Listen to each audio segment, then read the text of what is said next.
اعوذ باللہ من الشیطان الرجیم بسم اللہ الرحمن الرحیم رب اشرح لی صدری ویسر لی امری واحلل عقدۃ من لسانی یفقہوا قولی۔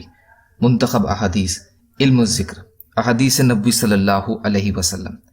حضرت حسن رحمۃ اللہ علیہ فرماتے ہیں کہ رسول اللہ صلی اللہ علیہ وسلم سے بنی اسرائیل کے دو شخصوں کے بارے میں پوچھا گیا کہ ان دونوں میں کون افضل ہے۔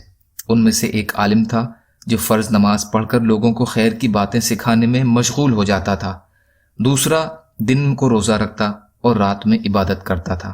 رسول اللہ صلی اللہ علیہ وسلم نے ارشاد فرمایا، اس عالم کی فضیلت جو فرض نماز پڑھ کر لوگوں کو خیر کی باتیں سکھانے میں مشغول ہو جاتا ہے اس عابد پر جو دن کو روزے رکھتا ہے اور رات میں عبادت کرتا ہے، ایسی ہے جیسے میری فضیلت تم میں سے ادنا درجے کے شخص پر ہے۔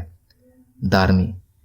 حضرت عبداللہ رضی اللہ تعالی عنہ فرماتے ہیں کہ رسول اللہ صلی اللہ علیہ وسلم نے ارشاد فرمایا، قرآن سیکھو اور لوگوں کو سکھاؤ، علم سیکھو اور لوگوں کو سکھاؤ، فرض احکام سیکھو اور لوگوں کو سکھاؤ، کیونکہ میں دنیا سے اٹھا لیا جاؤں گا اور علم بھی ان قریب اٹھا لیا جائے گا، یہاں تک کہ دو شخص ایک فرض حکم کے بارے میں اختلاف کریں گے اور علم کے کم ہو جانے کی وجہ سے کوئی ایسا شخص نہیں ملے گا جو ان کو فرض حکم کے بارے میں صحیح بات بتا دے۔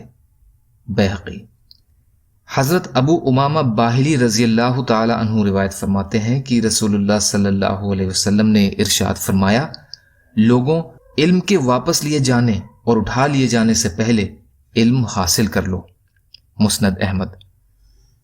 حضرت ابو ہریرہ رضی اللہ عنہ فرماتے ہیں کہ رسول اللہ صلی اللہ علیہ وسلم نے ارشاد فرمایا، مومن کے مرنے کے بعد جن اعمال کا ثواب اس کو ملتا رہتا ہے ان میں ایک تو علم ہے جو کسی کو سکھایا اور پھیلایا ہو، دوسرا صالح اولاد ہے جس کو چھوڑا ہو، تیسرا قرآن شریف ہے جو میراث میں چھوڑ گیا ہو، چوتھا مسجد ہے جو بنا گیا ہو، پانچواں مسافر خانہ ہے جس کو اس نے تعمیر کیا ہو، چھٹا وہ نہر ہے جس کو اس نے جاری کیا ہو، ساتواں وہ صدقہ ہے جس کو اپنی زندگی اور صحت میں اس طرح دے گیا ہو کہ مرنے کے بعد اس کا ثواب ملتا رہے، مثلا وقف کی شکل میں صدقہ کر گیا ہو۔ ابن ماجہ۔ حضرت انس رضی اللہ تعالیٰ عنہ فرماتے ہیں کہ آپ صلی اللہ علیہ وسلم جب کوئی بات ارشاد فرماتے تو اس کو 3 مرتبہ دہراتے تاکہ اس بات کو سمجھ لیا جائے۔ بخاری شریف۔ یا اللہ ہم سب کو کہنے سننے سے زیادہ عمل کی توفیق عطا فرما۔ یا اللہ جو مظلوم ہیں ان کی مدد فرما، جو بیمار ہیں انہیں صحت عطا فرما، جو قرض میں ہیں ان کے قرضوں کو ادا کروا دے۔ یا اللہ جو پریشان حال ہیں ان کی پریشانیوں کو دور کر دے۔ یا اللہ ہم سب کو رمضان کریم کا حق ادا کرنے والا بنا۔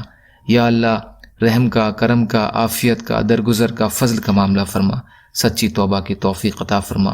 یا اللہ آپ جیسا بہتر سمجھیں ویسے ہماری حفاظت فرمائے۔ یا اللہ آپ جو بھی فیصلہ ہمارے لیے فرمائیں اس کا انجام ہم سب کے لیے بہتر فرما دیجئے۔ اللہم انا نجعلک فی نحورہم ونعوذ بک من شرورہم۔ اللہم انک عفو تحب العفو فاعف عنا یا غفور برحمتک یا ارحم الراحمین۔ لا الہ الا اللہ محمد رسول اللہ۔ السلام علیکم۔